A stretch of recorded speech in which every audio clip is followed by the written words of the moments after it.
नमस्कार मित्रांनो, तुम्हाला कधी प्रश्न पडला आहे का की एकाच कम्प्युटरवर अनेक ऑपरेटिंग सिस्टम एकाच वेळी कसे चालू शकतात? जसे विंडोज, लिनक्स, युनिक्स एकाच मशीनमध्ये कसे रन होतात, असं तुम्हाला कधी प्रश्न पडला आहे का? तर हे काय जादू वगैरे मॅजिक वगैरे काय नाही आहे. याला म्हणायचं आपण काय म्हणणार आहे, व्हर्च्युअलायझेशन. याला म्हणतात व्हर्च्युअलायझेशन. तर नमस्कार मंडळी, तुम्ही पाहतात सारंगी ऑनलाईन ट्युटोरियल्स. आजच्या व्हिडिओमध्ये आपण तेच समजून घेणार आहे, क्लाउड कम्प्युटिंगमध्ये व्हर्च्युअलायझेशन काय आहे, तो इतका इम्पॉर्टंट काय आहे. तर मागच्या व्हिडिओमध्ये आपण मिस केला असेल तर ते आपण प्लेलिस्ट तुम्हाला डिस्क्रिप्शनमध्ये दिलेला आहे. प्लेलिस्टमध्ये जाऊन तुम्ही अगोदरचे एपिसोड्स तुम्ही बघू शकता, जसे की पार्ट 4, 3, 2, 1 सगळ्याचं लिंक तुम्हाला प्लेलिस्टमध्ये दिलेला आहे. तर आज आपण बघणार आहे व्हर्च्युअलायझेशन इन क्लाउड कम्प्युटिंग.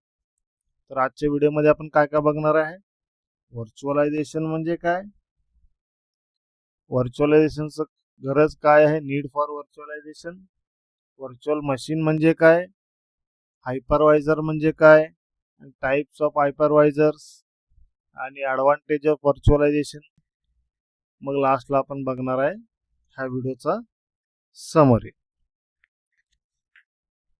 तर व्हर्च्युअलायझेशन म्हणजे काय, व्हर्च्युअलायझेशन इतका महत्त्वाचं काय आहे, तर व्हर्च्युअलायझेशन हा क्लाउड कम्प्युटिंगचा बॅकबोन आहे.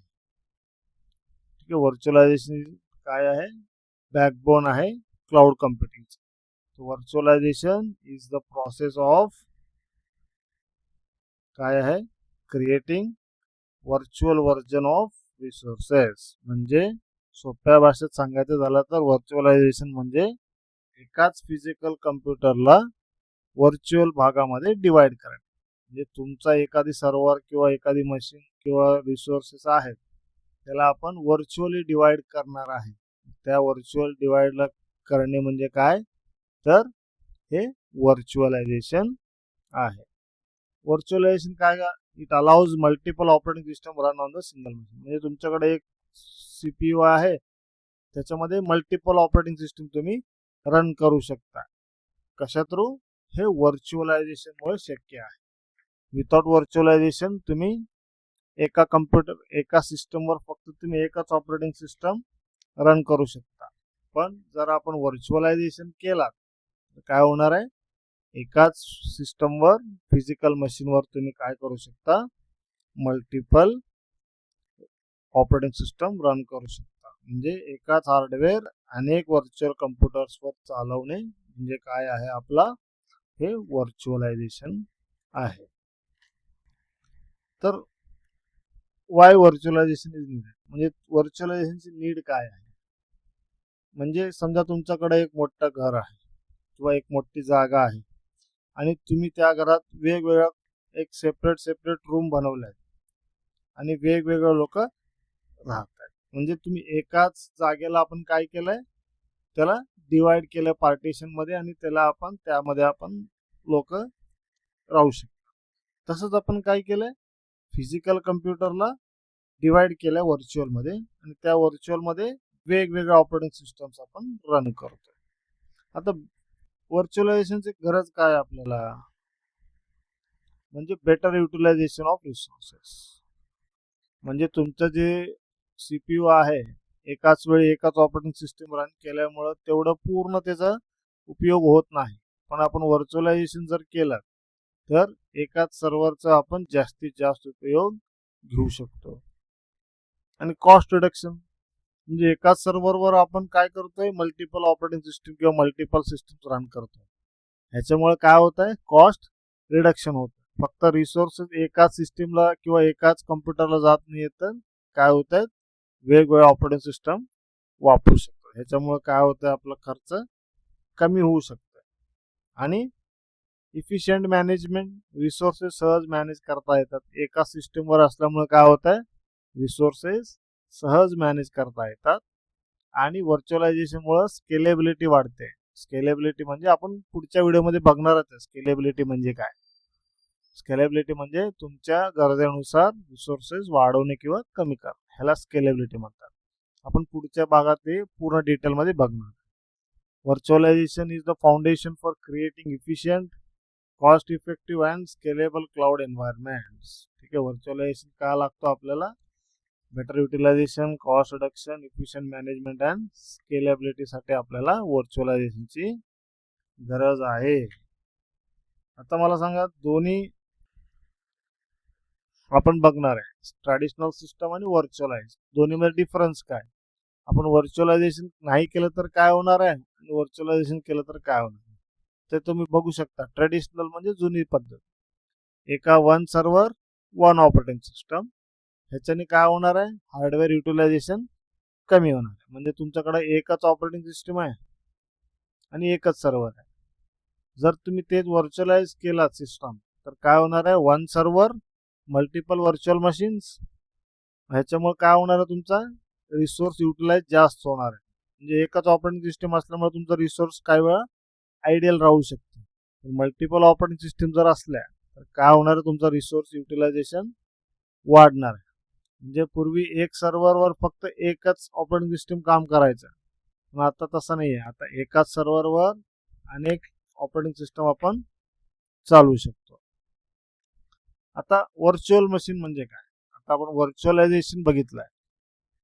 तर व्हर्च्युअल मशीन म्हणजे काय? तर व्हर्च्युअल मशीन म्हणजे काय?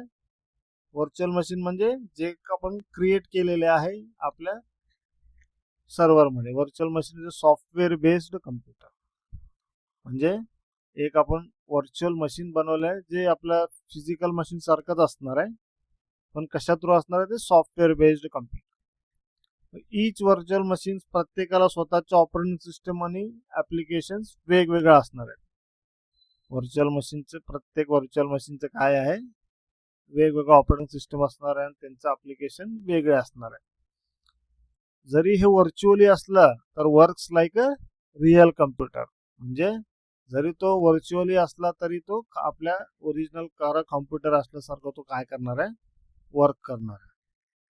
व्हर्च्युअल मशीन म्हणजे व्हर्च्युअल कम्प्युटर आणि प्रत्येक वेगवेगळ्या व्हर्च्युअल मशीनचा ऑपरेटिंग सिस्टम वेगळा असतो, ऍप्लिकेशन वेगळा असतो आणि तो वेगवेगळ्या कम्प्युटर सारखं काम करतो, पण तो एकाच सर्व्हरवर सगळे काम करत असतात.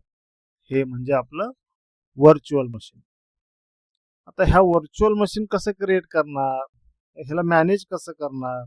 तर याचं एक्झाम्पल आहे हे हायपरवायझर. म्हणजे तुम्हाला प्रश्न येतो की हे सगळं मॅनेज कोण करत आणि क्रिएट कसं होणार, व्हर्च्युअल मशीन क्रिएट कसं करायचं? ह्याचं उत्तर आहे हायपरवायझर. हायपरवायझर काय करतो? हायपरवायझर मॅनेज करतो. काय मॅनेज करतो? हे आपलं क्रिएशन ऑफ व्हर्च्युअल मशीन तयार करणे आणि त्यांना मॅनेज करणे. तर हे कोण बघतंय? हायपरवायझर बघतंय. Hypervisor is a software that create and manage virtual machine. आणि तो काय करतो? It control communication between hardware and virtual machine. म्हणजे दोन्ही जे आता आपण एकापेक्षा जास्त ऑपरेटिंग सिस्टम असल्यामुळे आपल्या सिस्टमवर, तर त्यांना मॅनेज किंवा त्यांचं कम्युनिकेशन कोण बघतं? सगळं हे हायपरवायझर बघत असतं. तर हायपरवायझर म्हणजे व्हर्च्युअल मशीन मॅनेज करणारा एक सॉफ्टवेअर आहे. तर हायपरवायझर काय आहे? एक सॉफ्टवेअर आहे. तुम्ही काय मॅनेज करतो? आपल्या सगळ्या व्हर्च्युअल मशीन्स मॅनेज करतो आणि कम्युनिकेशन पण कंट्रोल करतो. ठीक आहे, हे आहे आपलं हायपरवायझर. आता हे हायपरवायझर म्हणजे दोन टाईपचे. आता आपण नेक्स्ट काय बघणार आहे? Types of हायपरवायझर. हायपरवायझर दोन प्रकार आहेत, टाईप 1 हायपरवायझर आणि टाईप 2 हायपरवायझर. ठीक आहे, यामध्ये दोन टाईपचे हायपरवायझर आहेत क्रिएट करण्यासाठी व्हर्च्युअल मशीन, जे आहेत टाईप 1 आणि टाईप 2. तर टाईप 1 काय करतो? डायरेक्ट हार्डवेअरवर चालतो. तो काय आहे? डायरेक्टली आपल्या हार्डवेअरमध्येच फिट केलेला असतो. टाईप 1 हायपरवायझर, आणि तो डायरेक्टली हार्डवेअर सोबत कनेक्ट करतो आणि फास्ट अँड सिक्युअर आहे. ठीक आहे, याच्यामध्ये काय आहे? फास्ट अँड सिक्युअर आहे, directly runs on hardware, operate on physical host hardware, high performance आहे आणि इफिशियंट स्टोरेज मॅनेजमेंट. तो डायरेक्टली हार्डवेअरवर इन्स्टॉल केलेला असतो. आणि याचे example EXI, Microsoft hyper V हे काय आहेत? टाईप 1 हायपरवायझर. आता नेक्स्ट आहे टाईप 2 हायपरवायझर. आता टाईप 2 हायपरवायझर म्हणजे काय? तो ओएस वर चालतो. आता टाईप 1 जे आहे तो काय करतो? तो हार्डवेअरचं डायरेक्टली कनेक्ट त्याच्यावर चालतो, हार्डवेअरवर चालतो. आणि टाईप 2 ओएस वर चालतो. टाईप 2 काय आहे आपला? ओएस वर चालतो. टाईप 2 आपलं ओएस म्हणजे सॉफ्टवेअरवर चालतो. Runs on top of operating system, installed as, या एक ॲप्लिकेशन सॉफ्टवेअर सारखं याला इन्स्टॉल करावं लागतं आणि typically used for testing and personal use. ठीक आहे, हे पर्सनल यूजसाठी किंवा टेस्टिंगसाठी आपण वापरतो. आणि याचे एक्झाम्पल काय आहेत? VMware वर्कस्टेशन आणि पॅरलल डेस्कटॉप हे एक्झाम्पल आहेत टाईप 2 हायपरवायझर. टाईप 1 डायरेक्ट हार्डवेअरवर आणि टाईप 2 ओएस वर चालणारा हायपरवायझर आहे. ठीक आहे, आता आपण पुढे जाऊ. तर हे पुढे काय आहे आपलं एक्झाम्पल आपण बघूया व्हर्च्युअलायझेशन समजून घेण्यासाठी. तर व्हर्च्युअलायझेशनचं रिअल लाईफ एक्झाम्पल हे आपले क्लाउड डेटा सेंटर आहेत. म्हणजे एक बिल्डिंग आहे, मोठी बिल्डिंग, त्यामध्ये वेगवेगळे आपण फ्लॅट्स बनवतो. म्हणजे ते वेगवेगळे फ्लॅट्स काय आहेत आपल्या व्हर्च्युअल सिस्टम. म्हणजे एकाच बिल्डिंग मध्ये काय आहेत वेगवेगळे फ्लॅट आहेत. म्हणजे एकाच फिजिकल सर्व्हरवर काय आहेत सगळे वेगवेगळ्या कम्प्युटर्स किंवा व्हर्च्युअल मशीन आपण बनवतो. हे आहे आपलं real life example of virtualisation. Example काय आहे? Cloud data centre. एका इमारतीत वेगळे फ्लॅट असतात आणि एकाच सर्व्हरवर वेगळं व्हर्च्युअल सिस्टम चालतं. तर ॲडव्हान्टेजेस काय आहेत? Better resource utilisation. Advantage virtualisation मध्ये काय आहे? रिसोर्स चांगल्या प्रकारे वापर होतो. हार्डवेअरचा आपला कॉस्ट कमी करतो, कारण हार्डवेअर शेअर होतो सगळ्या व्हर्च्युअल सिस्टममध्ये. आणि बॅकअप आणि रिकव्हरी पण इझी असणार आहे, कारण एकाच सर्व्हरवर असल्यामुळे काय होणार आहे बॅकअप आणि रिकव्हरी पण इझी आहे. फास्टर डिप्लॉयमेंट आहे, कारण नवीन सिस्टम पटकन तयार करता येतात. आणि बॅकअप आणि रिस्टोर पण सोपं आहे, रिकव्हरी आणि स्केलेबिलिटी पण वाढलेली असणार. Dynamically scale resources CPU RAM up और डाऊन, त्याप्रमाणे काय होतो स्केलेबिलिटी इम्प्रूव्ह किंवा वाढवू किंवा आपण डिक्रीज करू शकतो. इम्प्रूव्ह स्केलेबिलिटी पण मिळते आपल्याला, कशामुळे व्हर्च्युअलायझेशन केल्यामुळे. डिसएडव्हान्टेज काय तर सेटअप कॉम्प्लेक्स आहे. फक्त सुरुवातीचे सेटअप तुम्हाला अवघड वाटेल, require special expertise configuration deployment. एक एक्सपर्टच लागतो त्याला सेटअप आणि हे कॉम्प्लेक्स हँडल करण्यासाठी. Security risk if not manage properly. चुकीच्या मॅनेजमेंटमुळे सिक्युरिटी प्रॉब्लेम येऊ शकतात, ते तर कॉमनच आहे. सिक्युरिटी रिस्क असणारच आहे, ते आपल्याला मॅनेज करावं लागणार आहे. ही सिक्युरिटी हे आता सध्याला कोण बघतं? आपलं क्लाउड सर्व्हिस प्रोव्हायडर बघतात. तर performance issues in overload system, म्हणजे एकाच सिस्टमवर आपण भरपूर व्हर्च्युअल मशीन केलाय तर परफॉर्मन्स इश्यूज येऊ शकतात. त्यामुळे आपण हे मॅनेज करताना काळजी घ्यावी लागेल की एका CPU किंवा एका सिस्टमवर आपण किती व्हर्च्युअल मशीन बनवतोय याची काळजी आपण घेतली पाहिजे. तर व्हर्च्युअलायझेशन काय आहे?